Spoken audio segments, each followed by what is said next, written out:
একটি নতুন পাটগ্রাম হাতীবান্ধা গড়ার তিনি স্বপ্ন দেখিয়েছেন আমাদেরকে। সেই স্বপ্ন বাস্তবায়ন যদি হয়, আসলে পাটগ্রামের মানুষের ভাগ্য খুলে যাবে।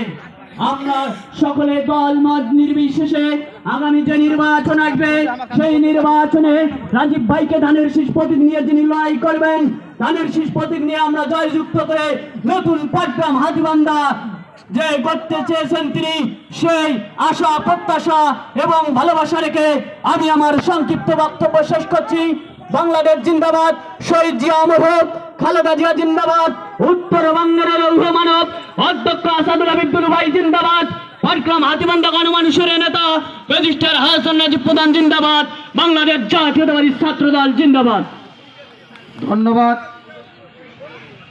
যেহেতু কৃষক সমাবেশ, আমাদেরকে সুশৃঙ্খলভাবে বসে রাখতে হবে এবং ধৈর্য সহকারে বসে থাকতে হবে। আপনারা চেয়ার থেকে মাঝখানে কেউ উঠবেন না এবং বাকি যে চেয়ারগুলো ফাঁকা আছে অবশ্যই আপনারা বসে পড়বেন।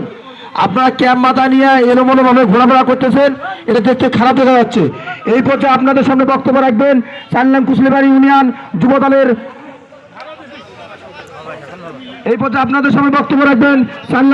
ইউনিয়ন বাংলাদেশ জাতীয়তাবাদী ছাত্র দলের আহ্বায়ক জনাব বাদশা ভাই, জাহাঙ্গীর আলম বাদশা ভাই।